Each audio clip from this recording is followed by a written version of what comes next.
Hi, Áine. You're very welcome to the podcast. How are you doing? I am very good. It's so lovely to see your face, Ruairí. You too. So you're in your famous tour bus in Mullumbimby, New South Wales, Australia, Bundjalung country. Um, can you tell me how life is for you at the moment? What you're up to? I think you're about to launch a single. Is that correct? Yeah, it's busy at the moment. And just preparing to launch new music and a new single and a new album. And yeah, it's been a big 5 years in between albums. I brought out a couple bits and bobs in between, but it feels like a lot has been waiting to come out, and now it's coming out, and I'm like, oh, here we go. And everything seems to have changed. I mean, the whole world has changed, but also everything with music. And yeah, it's just, just trying to put one step in front of the other and do the thing. So it sounds like kind of deep in a juggling space of all the different dimensions. I suppose it speaks to me of like being an independent artist. Is that a large part of the considerations of doing all the things that you speak to? Like you think you're talking about like digital press, promo, releasing. Yeah, being an independent artist, and also always trying to connect, I suppose, to community. And I'm not just trying to release music to, get hits on Spotify or YouTube. I really do try to connect in and be of service in these times with the music. And that's kind of it's a lot of conversations, it's a lot of connecting, and yes, there's all the logistics of releasing music. Back in the day, you just used to record a CD and go out and tour it, and people bought it and came to your shows. And now it's all like so much of this, in a way it's really exciting, because the music industry as we knew it, and the entertainment industry, I suppose, as a whole, is crumbling, and it has crumbled. And basically we don't know what's emerging yet. And while we're in the emerging, it's kind of like we're all just like, well, there used to be like a track, kind of, that if you do this and you do this, then you do this, and you do this, then this. You know? And we all kind of followed along that little thing. We had our little plan. Well, nobody has a roadmap anymore. There just is no track. There's no roadmap. There's hundreds of ways to do this thing called releasing music into the world. And there's less gatekeepers, but that means that there's a lot more coming out. Yeah. But I suppose it's kind of exciting times. It's scary, like, in terms of being like, I don't know if this is the right way, because there really is no right way anymore. So I suppose, to go back to it, what I am trying to do is, to connect in with the community that my music is created for and of service to, and figure out ways that we can bring that music out together, I suppose, and forget the ways that we've been told that we have to do things. So it sounds like that's all the things, is it? that's enough. That's enough. It sounds like a kind of a brave new frontier, if you like. And I'm curious about how do you kind of keep the focus on music and art and what it's for and why you do it, in amongst having to do all these things and all this social media and all those kind of, like, increasingly so many jobs or roles end up on a laptop, on a spreadsheet, or some thing that is not the thing it's supposed to be. So how do you stay connected with actually being a musician? Yeah, I mean, that's a question. Yeah, I mean, for me, with art and music, I really follow my gut in terms of when to sit myself down and write, or when to sit myself down and do the things that help me bring about the creativity. I juggle a lot. I'm a single mum of 3 kids, and I'm living on the other side of the world from all family support and life. So I've had to learn already how to do that, I suppose, as a single mum touring and playing music. So now it's just kind of the same thing, but within the same, you have to wear so many hats, I suppose, as a musician now.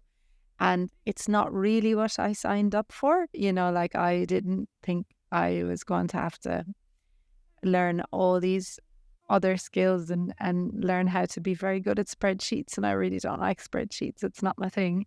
But when I'm live in front of people playing music and they're there because of the work I put in beforehand, and we're connecting, and it's a moment, and I'm so grateful that I have those skills that brought those people to them. Yeah. So there's like an ecosystem. There's an ecosystem that you're staying connected with, where you can see if you do X and Y, it brings you to there. And you've used the word connecting a few times. So it's like staying connected with the purpose and the listeners and the experience of performance and sharing. Yeah, I mean, I think I've just always, that's why I have this bus, because I'm a live touring musician, and it was a solution to being a single mum touring and needing to bring my kids with me. I was like, well, we'll just park the bus outside the venues and there we go. But I'm a live touring musician first and foremost. And for me, that's the like really special part about playing music, being encircled together in person. I think if I was someone who wasn't touring so much and I was doing all of this online work, and my music was really just existed online and it was an online thing, I just don't think I could keep going with what I'm doing. But the fact that I get to do this online mess of a juggle, but then I'm in rooms with people and I'm connecting in that way, and I'm meeting people, and I'm, at the moment, like we're doing more of a social advocacy project with this single, and I'm getting to like have Zoom meetings with like such interesting people and figuring out what ways we can bring art and music into other spaces. And so some of it's really, really exciting, even though it does sit me in front of a computer. The end result is that I'm not in front of the computer. I'm like, I really do have to like focus and remind myself of that. And I don't think if I wasn't such a consistent live touring musician, I think I would find that bit really hard that you're talking about.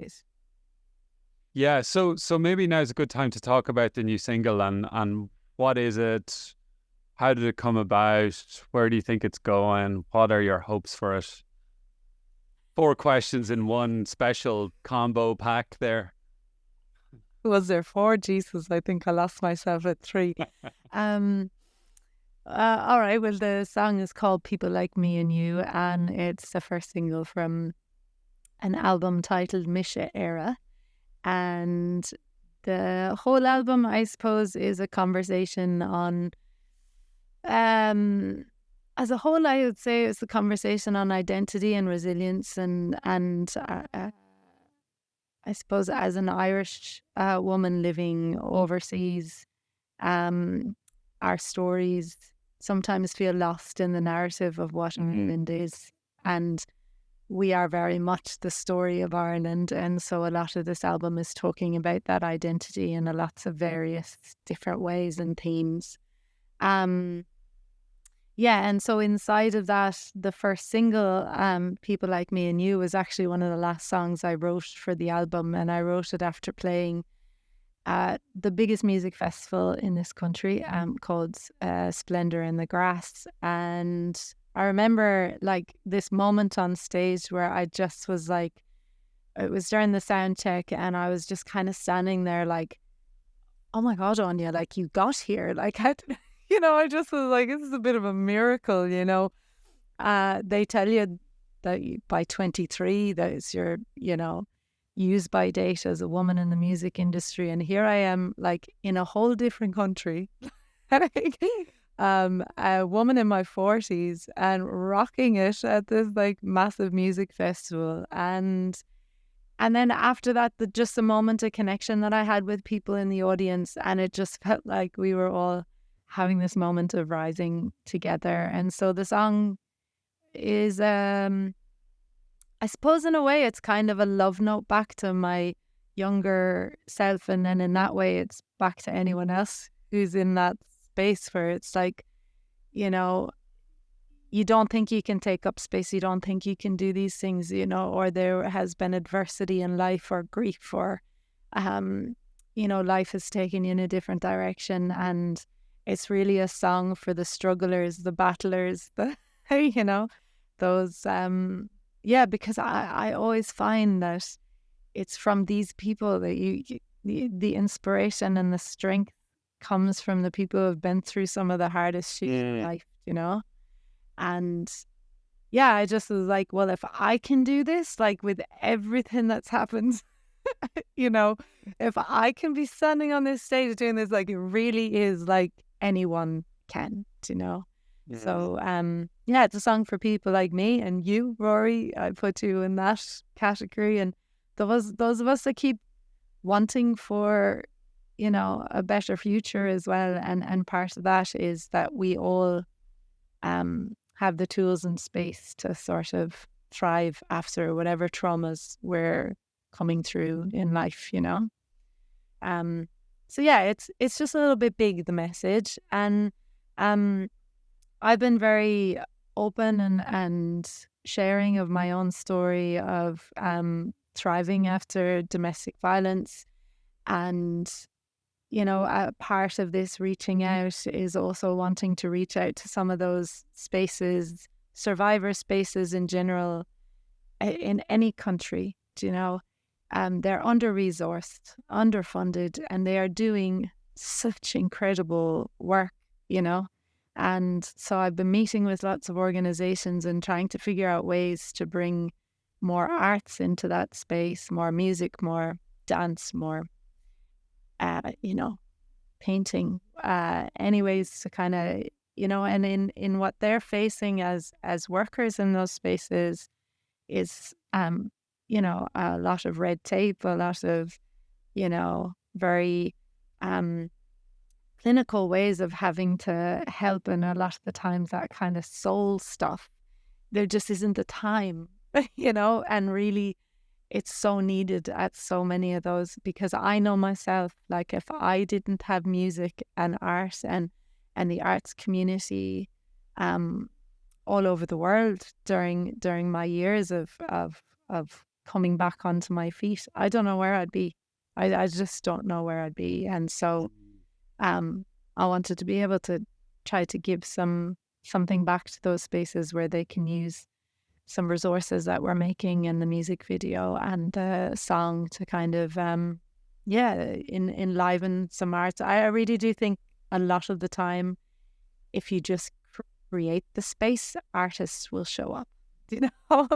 So it's kind of just like giving them a little bit of, you know, a inspiration hug in a song. Yeah, I did have that image of a hug. It's like this kind of embrace for so many people are struggling right now in different ways, economically, housing, adversity, relationships, whatever it might be. And it's like a universal recognition of that shared struggle. And I suppose what sometimes bad politics does is divides people around their separateness, and this is like, no, we're actually all in this together. And I think there's a recognition of that. It's great. It feels very, very timely, very zeitgeist anthem. Yeah, and I think, you know, I've been saying for the past like year or two that I've just had this like, it's as if I've been given like a PhD in grief in the past few years. You know, I've just been through, apart from what I had already kind of come through in life to stand on my feet, you know, between COVID, I think all of us went through an enormous amounts of grief collectively. I lost my auntie to COVID. I was disconnected from all my family back home. Australia's laws over here were just insane. And I lost my dad during COVID. Suddenly, it's just been a huge shock, still, 2 years on, it just kind of feels like my anchor and the compass and everything in life is like, where even am I?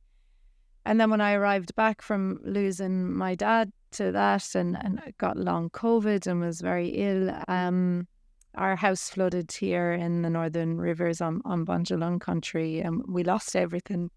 And then I lost a relationship that I was in. I just feel like it was like every aspect of my life, It's like, no, you don't have this. Oh, okay, you liked your things. No, they're impermanent as well. Okay, you liked, And so it's kind of like I had this like really intense time of like all the different types of grief kind of all swirling together. And I had a lot of health issues during that time with long COVID. And I just feel like I kind of went through this like intense, reckoning of sort of adversity. But then there is always sort of like, I've got 3 kids. I have to keep going, put food on the table, and music is my living. And, there was times in those few years where I wished I'd had a more simple job.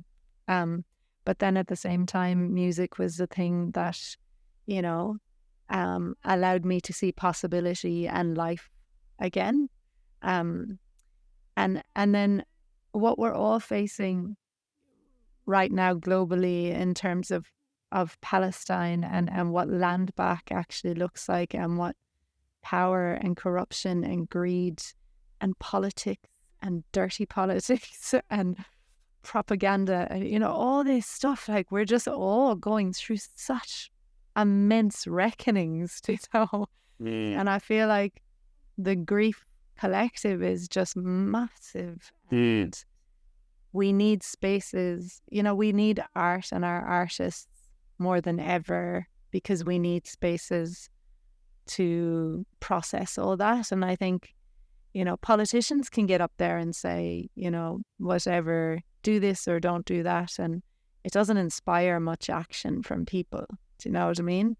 But if an artist can make you feel something, whether that's through a film or music or a book or a poem, there's something shifts inside of us, that's like, yeah. So I think the zeitgeist, like you're talking about, of this time is actually those that have some insight into this deep, immense grief, and that can help us travel through that, see the possibility on the other side. Laura Murphy, our collective friend here, was telling me Daniel Mate, she interviewed him recently at the Palestine event in Whelan's, and he was saying, he didn't really like the word hope. He, thought possibility has a lot more hope in it than hope, and it's like, yeah, I'm phrasing that probably. Yeah, no, I get it. I've certainly heard that view, having written a book with hope in the title. I've had the anti-hope narrative, but I can appreciate where it comes from.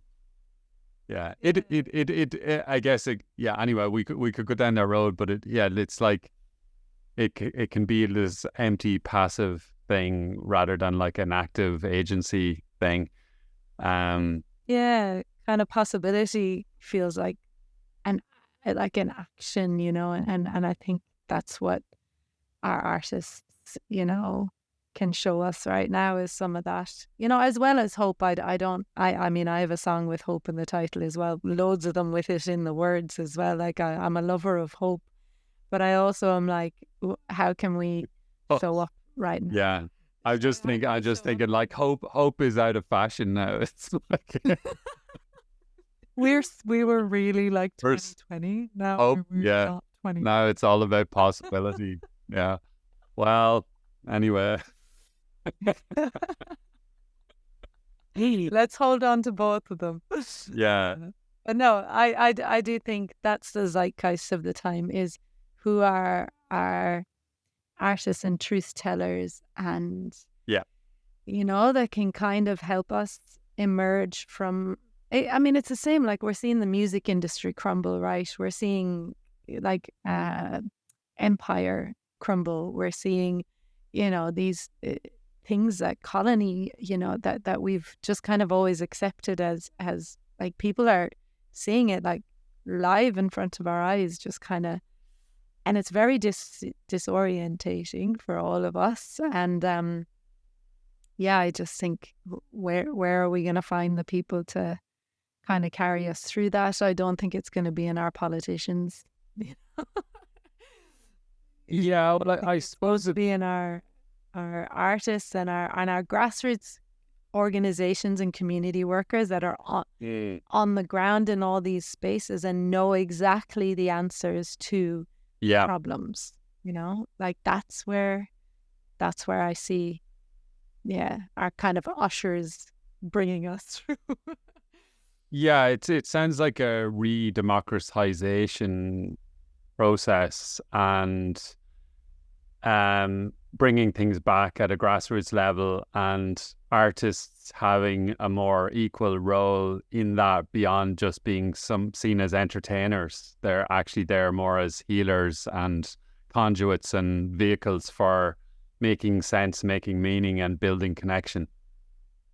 Yeah, and I kind of think we're seeing that kind of fragmentation right now, when we're seeing, super celebrities and Hollywood, and kind of this like narrative that they're not able to engage with real life suffering, or that the Met Gala is going on at the same time, and the Super Bowl, and this kind of crazy focus on this celebrity, where like the artists are the ones, like the poetry coming out of Palestine is some of the most like stunningly like hopeful, beautiful, in comparison to, let's say, a Taylor Swift album, So I think we're kind of seeing like, some real fractures in like what we thought was art as well, and what is, culture being sold to us, Yeah. So I think there's a real, it's wild, isn't it? Wild times.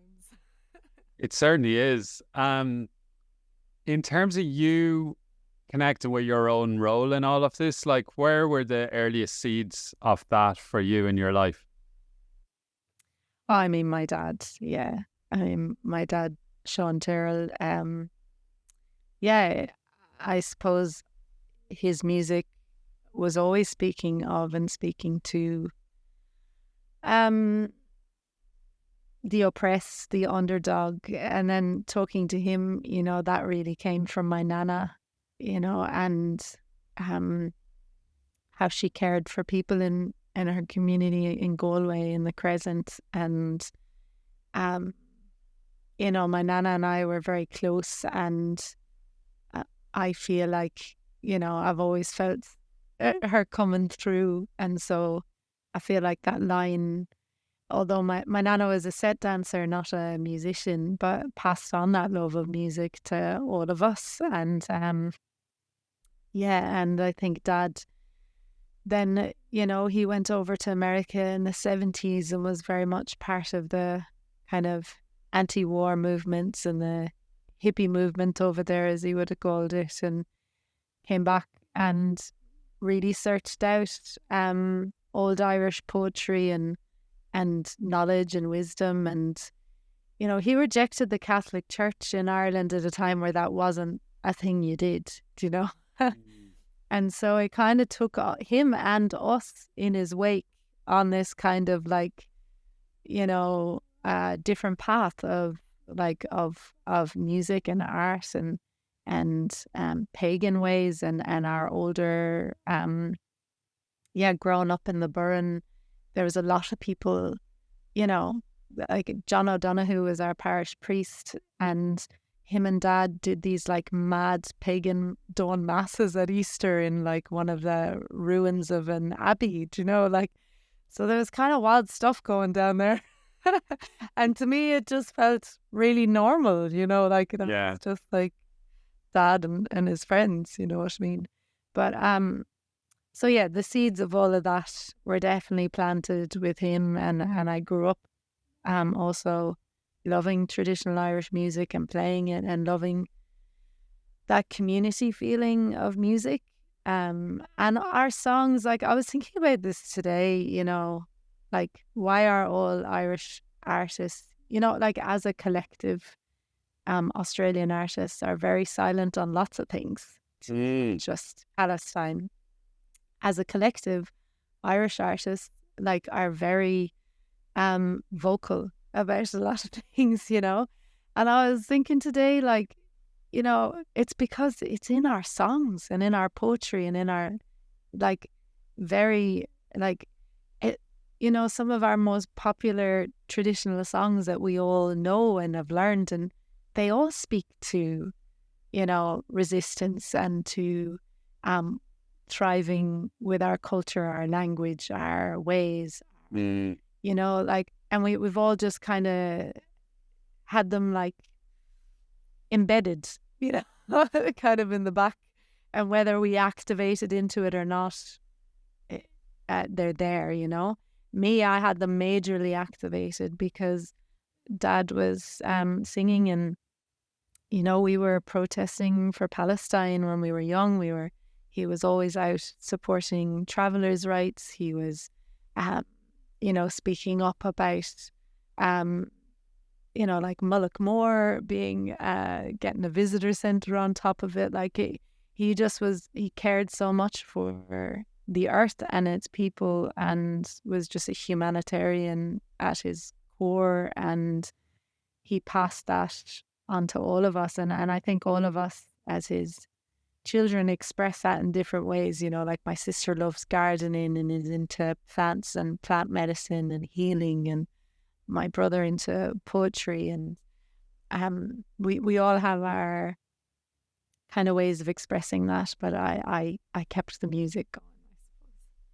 Yeah, you certainly did, and certainly are doing. Yeah, that's for sure.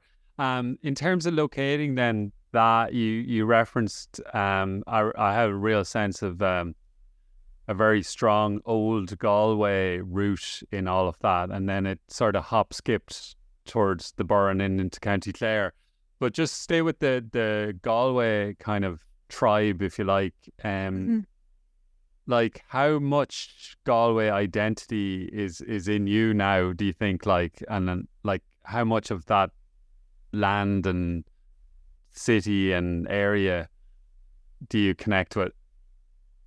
It's so interesting because, like, the name of the album, like, Misha Era, is me just like saying I am Ireland, you know, and that actually came from a tweet that Sinead O'Connor sent me after I was asked to write an article on her here in so-called Australia. They asked me to write an article for a podcast they were doing on her a good few years ago about her debut album. And she tweeted me back and said, you know, thank you. She thanked me for the article and just said Misha Era. And I was like, wow, like, that is Sinead, you know, like, in every essence, she was the complexity. She is, you know, she's still existing in our either, but she is the complexity and the beauty and the resilience and the struggle and the story and the strength. Like, she's everything in Ireland, you know, wrapped up. And I think that question, like, where are you from, has always been like such a complex question for me. Yeah. And so in just stating Misha Era, I'm like, I am Ireland, you know. It's very bold, isn't it? You're not allowed to transcend county borders in Ireland. You have to, like... I know, but it was because it's always been really complex, because I grew up in America partly as well. And here I am living in so-called Australia, hoping to move home soon. And then also within Ireland, like, if I ever said, you know, I'm from Galway, then people in Clare would be like, you're not from Galway, you're from Clare. And then if I said, hey, I'm from Clare, my Galway cousins in the Galway side would be like, you're not from Clare, you're from Galway. So I just kind of feel like my whole life I've had this kind of juxtaposition of like, where are you from is like the hardest question for me. And when I'm living here, it's like the first thing anyone ever asks you because I have an accent, you know. So like I'm constantly having to, and because my name doesn't look like anything that they're used to. And so it's just a constant conversation. But Galway, yes, I was born in Galway. I'm very proud Galway woman. But I have to say the rocks of the Burren and the limestone and is so deeply inside me that I can't say it without also saying the Burren, you know. But yeah, my nana and my pop are both from Galway, very proud. And all my extended family. I think Dad, because of his artistic curiosity and as well at those times living in Ireland, my nana was very accepting of him not being part of the church, but that wouldn't have been the norm. And I think there was a community of alternative living and people in the Burren that Dad could kind of like, you know, just be the kind of wild musician out there, you know, and nobody kind of, they're the farmers and the, you know, like the rest of the community just like, oh, he's a musician, you know, so that explained why he didn't go to church or whatever. Yeah. But I think in the city or, you know, so I think maybe there is sort of a, kind of a safe place to be, you know, a little bit different in Ireland at that time.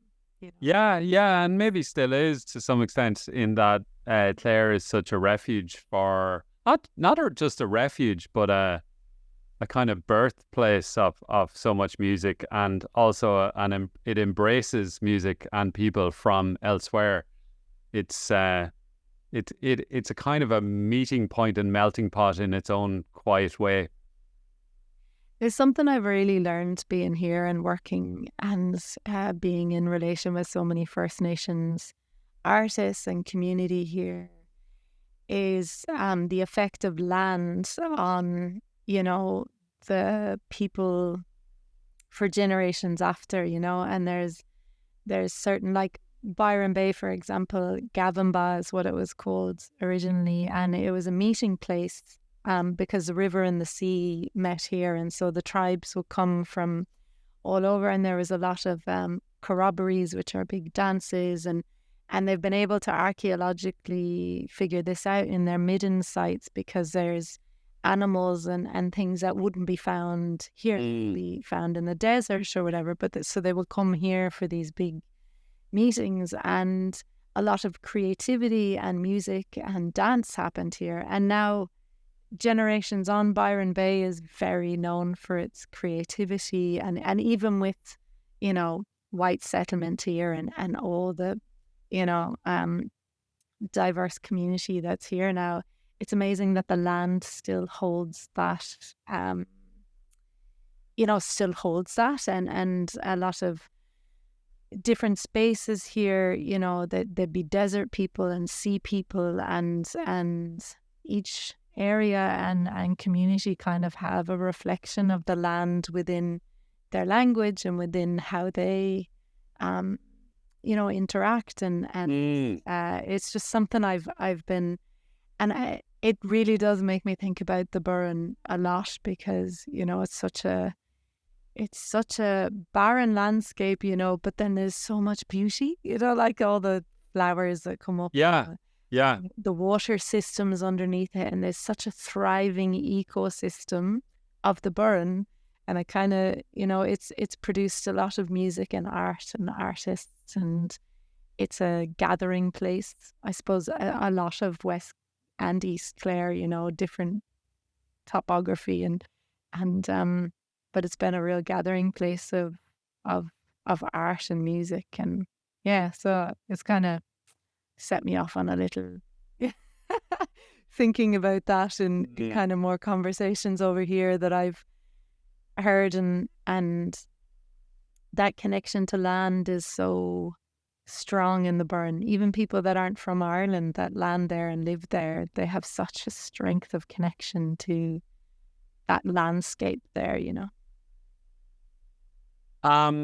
You have this kind of role in Australia, or you've taken on a role or been called into or chosen somewhat of a bridge between cultures or worlds in the realm of Indigenous First Nations people and non-Indigenous. And you yourself as a migrant to an extent, it's an interesting place to be. Like you've used the term a couple of times, so-called Australia, and like not everyone in Australia or not everyone in Ireland or elsewhere will maybe have a sense of why are you casting doubt on the name. But there's clear reasons for that in terms of the work that you do and the people you connect with, isn't there?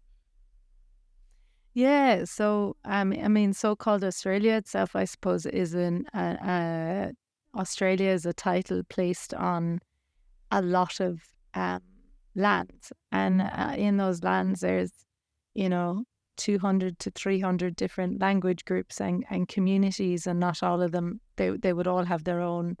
It'd be like a Clare person and a Galway person, you know what I mean, or these borders of states were placed on top of their land structures already, which were clearly defined by rivers and mountains and 80,000 plus years of a history and culture on this land. And the name Australia is only like 200 years old or something, do you know what I mean, on top of it. And it's really the kind of divide of land and state on top of it. You once you are in community with so many of these incredible different Indigenous communities around the country, you see how vastly different they are, and how, I mean, Australia, if you laid it on top of Europe, it'd be bigger. So it'd be like saying French people and Irish people are, all the same, you know what I mean? So yeah, it's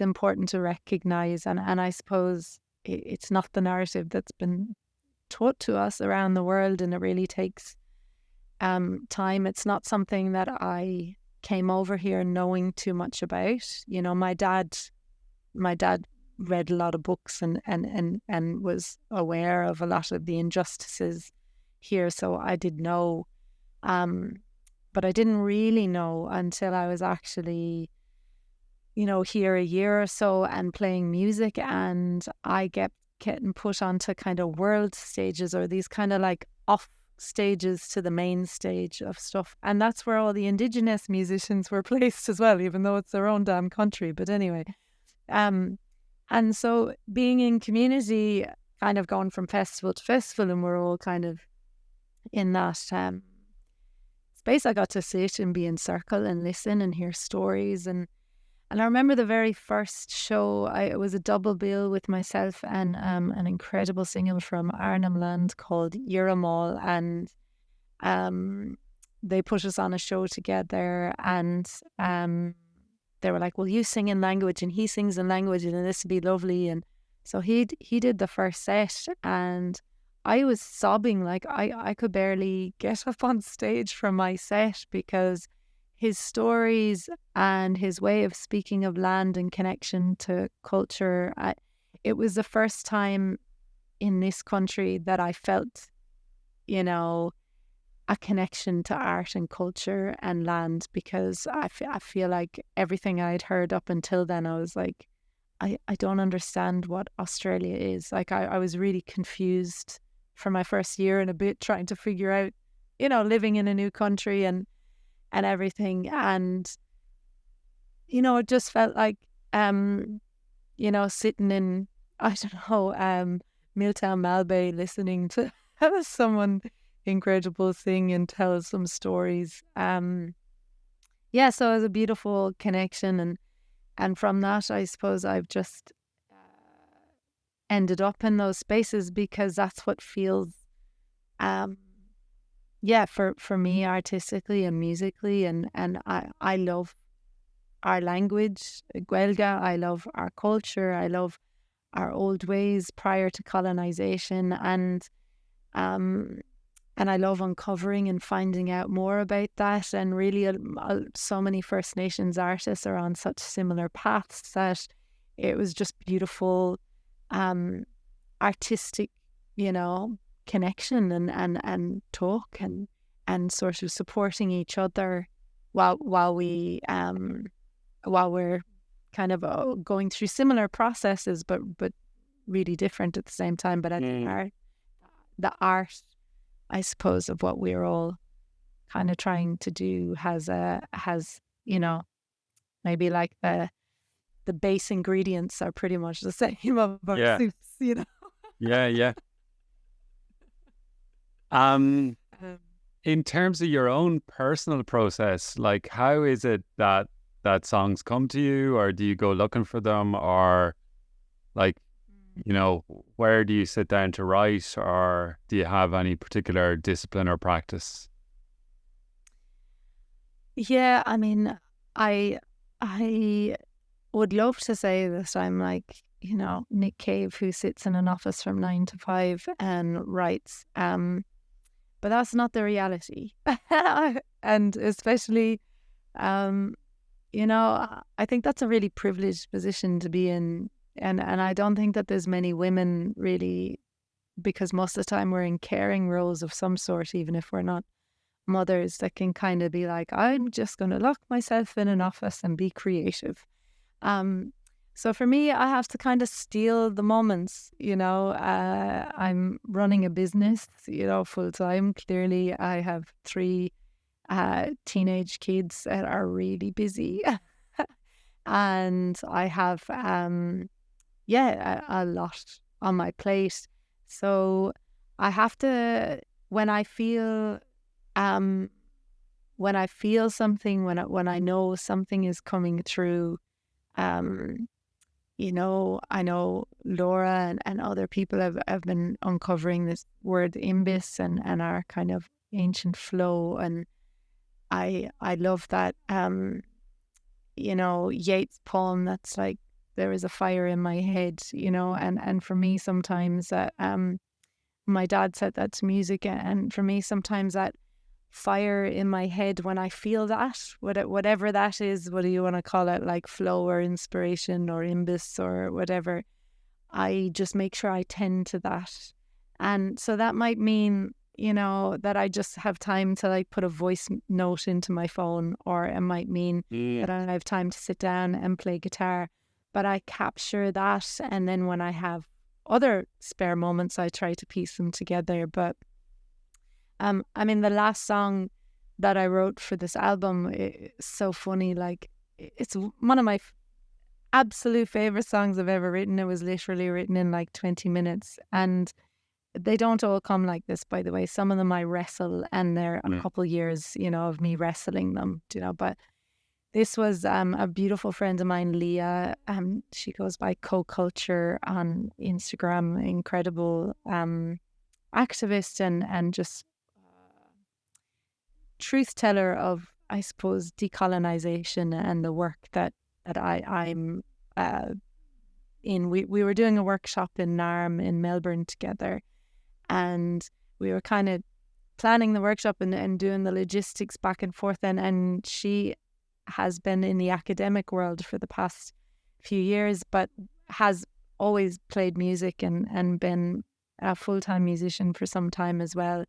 And she kept saying to me, she has Irish heritage and Tuvaluan heritage, and she's been wanting to know more about her Irish heritage. And so she'd been saying to me for ages she wants to write some music together and that. And I was like, yeah, anytime. Like, and so she sent me through this like little video of her saying, she's like, I've never done this before, but this little idea of a song came through, and I'm just sending it to you. And I remember when I received it into my phone, I was like picking up the kids from school, and then my son is mad for the soccer, because you met him now. And he's obsessed. And I knew I had like 20 minutes between like feeding him and getting him out the door. And I was on the soccer carpool that day, right? Soccer mom, right? And I was like, there's no way I have time to listen to this or do anything. But I saw her little note that was like, when you have time, blah, blah, blah. And I clicked it. And I was like, I have to just listen anyway. And I listened. I was like, oh my God. Okay, tools down. Tulin, go sort yourself out for some food. And within 20 minutes, I sent her back the thing. She sent me back a thing. And the song was done, written beautifully. And we performed it, you know, in Narm a couple of weeks later. And she put it up on her Instagram. It's got like, I can't even keep track of how many views and comments. The thing has gone wild. And it was literally like 20 minutes in between soccer mum duties. You know? But it's taken me a long time to get to that where I know when that fire is or when, you know, if I said to myself, you need to write a song in 20 minutes while you have 20 minutes, there's no way I would have written a song. But like, I know to tend to those things when they come now, and I know those feelings. And I know when to say, okay, Yeah. no, you know? Yeah. Makes sense? It does, absolutely. And I know that you run songwriting retreats in person and now online. So I'll give that a plug for anyone that wants to check out the songwriting retreats on AineTyrrell.com, I think. Is that right? Yeah. Yeah. It's just more that I want to remind, everyone, you know, in this kind of decolonizing of everything world that we're in, we've kind of been told that like writing is some kind of genius or music or art, and that's it's outside of us, you know. But it's all there. We just have to, like, you know, stoke the fire a little bit, you know. So for me, it's kind of, you know, it becomes like a outside of us type of thing. Whereas like we were all creative children at one stage. We all, you know, engaged in creativity and kind of just being more playful and open to that in our lives. What are maybe 2 or 3 other things that you might discuss or explore or promote or encourage in the songwriting retreats? Like just general tips for being playful and expressing. Yeah, I mean, in general, I do find that most people have a story, like why they don't sing or write or, you know, even just poetry or prose or whatever. Like, but singing in particular seems to be a thing that someone told them they couldn't sing at some stage. To go, yeah. Or we're told to go at the back of the choir, or we're told to, you know, and those imprints on us when we're so young are like so powerful, you know. Yeah. And if you can talk, you can sing. Like there's just no, like, you know, there's no difference. Like, I'm telling you, you know. And yes, we can all, you know, train voices to be more beautiful or in tune or whatever. Like, if you can talk, you can sing. And if you can hold a pen, you can write, you know. And even if you can't hold a pen, I shouldn't say that. That's very ableist of me. Like, there's so many ways to write and express our thoughts and stuff. So, yeah, I do always tell people to question the stories that they have about those things first, because a lot of the times it's a story that we have or someone has, you know, imprinted upon us that's not us. So and then other tips are kind of trying to think here. No worries. It was like just to be curious and playful, because I think that's the other thing, that we think it's this serious thing that we have to like sit down and if we can be a little bit more curious and inquisitive and just like playful, it kind of takes the pressure off us to be like produce. You know, I think like we get stuck in this sort of having to produce something or have a finished product of something, or like if I'm going to sit down to write for an hour. I want to finish it, something, and kind of just being a little bit more curious and playful and inquisitive with where it takes us, and not as attached to outcomes, and that kind of, both of those things takes the pressure down, and I think that's kind of what invites your creativity to kind of express itself again, because like we all did, like look at how children play, like we all did, like we all were, it's part of us, it's not outside of us. Yeah. Lovely. Just switching gear a little bit, I'm presuming there are times where you're just like, like fuck this, like basically, or maybe not so categoric, that the times where you're just like, there has to be a different way, an easier way. Maybe, I mean, has it ever really come close to you going, I really need to get a job, or change course, or just have a different existence? Or has it just been so fundamental to your being that art, music it's always going to be there in one guise or another, but like there have to have been times, or still maybe are, where it requires you to dig deep to keep going on this road? I mean, 100%. And I actually feel, I mean, I don't know what it's like in Ireland on the ground right now, but every artist I know in so-called Australia, every musician I know is having these conversations right now, because like as I said, the industry is crumbling, so we're in this really time where touring is too expensive, we don't get paid from streaming, we have to keep producing really expensive content and music, and all this stuff costs money,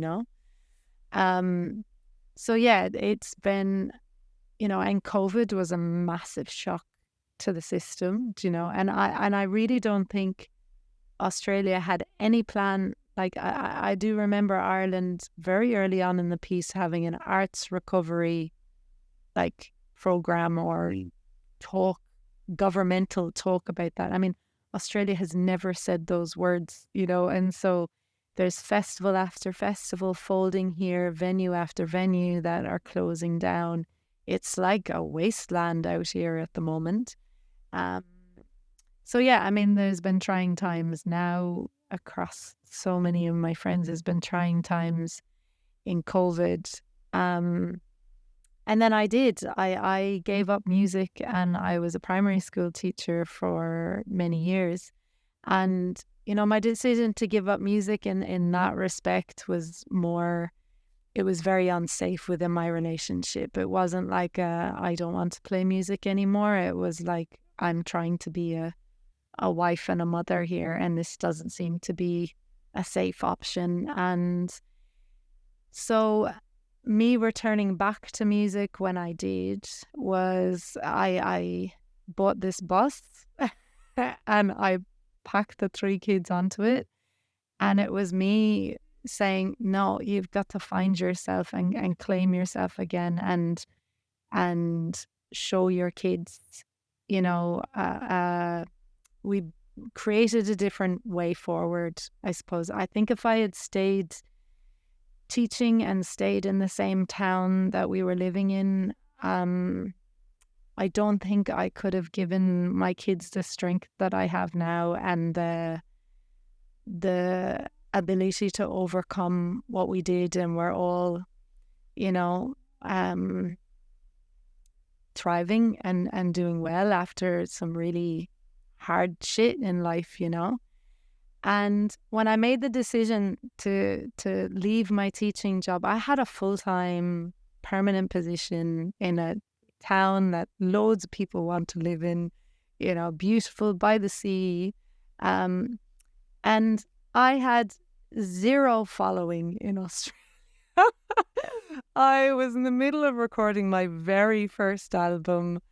I had no business like buying a bus and deciding to be a full-time musician, like literally with 3 kids to support. Like I go back and I think to myself, Jesus, Áine, you were very sure of yourself for having like no plan really. But my plan was, this is who I am and I'm not giving up who I am again, you know? And I think I gave up so much of who I was, and I put me and my children at risk. And I had lost touch with all of that, and a huge part of me recovering was finding my way back to music and being who I was, which I always played music. I was always a storyteller. I was always a writer. I was always, you know, trying to find meaning in life through this. And I wanted to be able to give that to my kids as well, whether they became musicians or not, that this was a part of our life. So I guess in making that decision, I was like, I am unattached to what success looks like out of this. So I knew I didn't have any business, you know, getting on a bus and deciding to go touring Australia. And to me, success was, can I keep this bus moving and the children fed and us growing and moving forward? And touch wood, 10 years later, I'm still doing it. So I think the measure of my success, those metrics for me was what mattered. I kind of gave up, you know, because I knew I was entering back into this at the age of 30. I knew that I was already over the sell-by date. I knew that I was a mother. Nobody, like, you know, in the music industry was like looking to mothers for, you know, the next big thing or whatever. Yeah. I knew I was heading back into this because I'm an artist and I'm a writer, and I happen to be able to translate that into song. And so that's why I was heading back into it. And so the kind of success part of it, I was like, as long as I can keep a roof over our heads.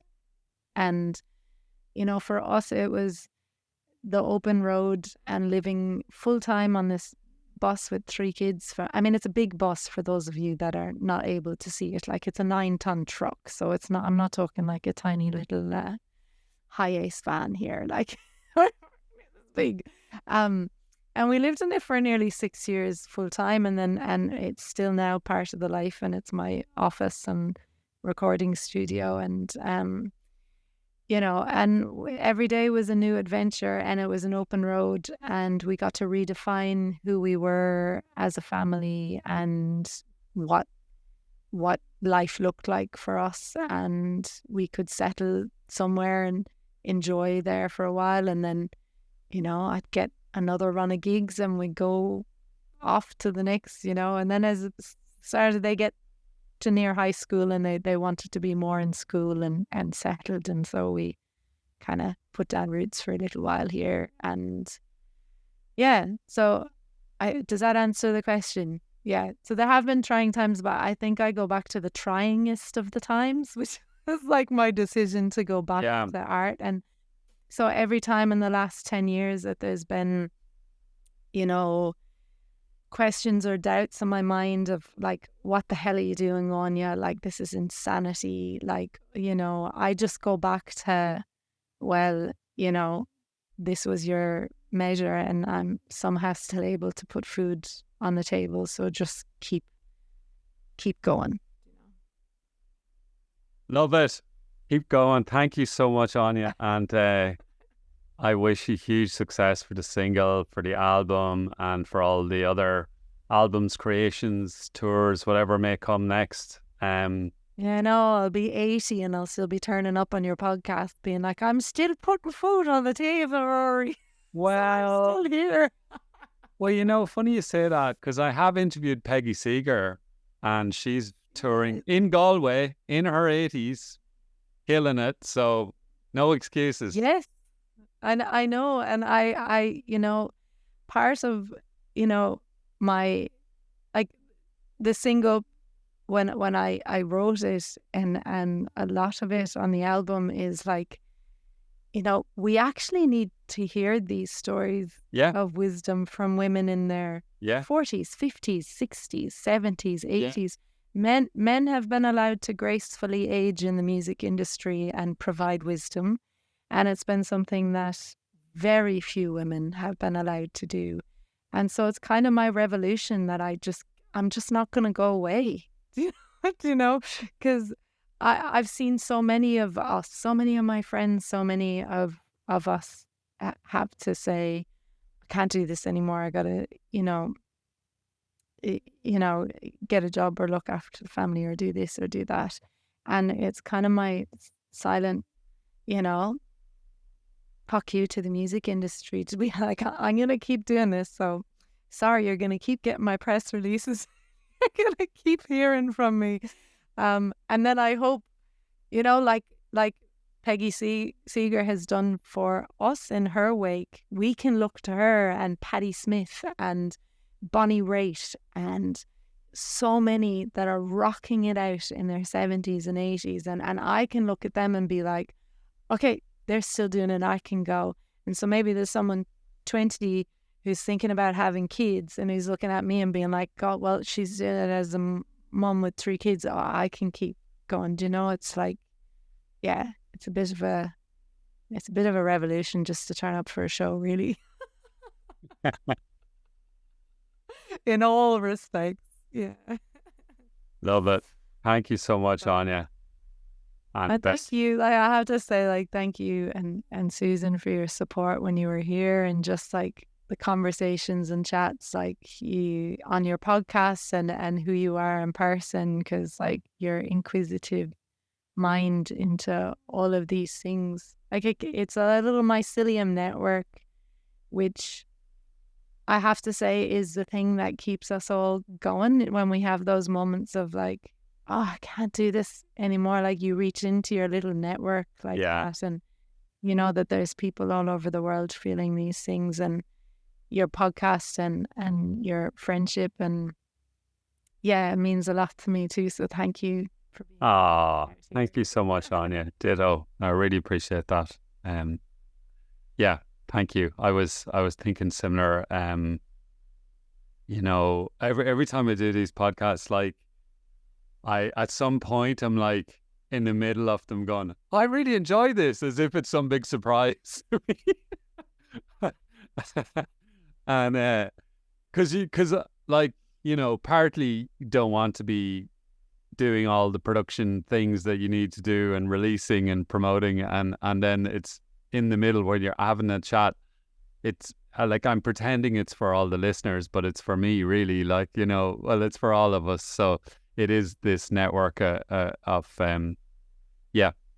people like don't you think and me. And don't you think podcasts are they're kind of, I just think they're such an exciting art form as well. And Blind Boy talks about this and lots of other creators. But I was thinking about them the other day, how they're it's this little circle between you and I right now. But there's all these listeners that who knows where they are. And they're in this circle with us when they're listening, whether they're in their car and they're hanging. And then you're kind of creating all these little tiny circles. Things. Sorry, my mind. Yeah. No, it's all good. But you're creating all these little so thanks for being in the circle with us, whoever. Yeah. Thank you, all the circle people driving, walking, running, sleeping, whatever you're doing right now. Thanks, Áine. Take care. Much love.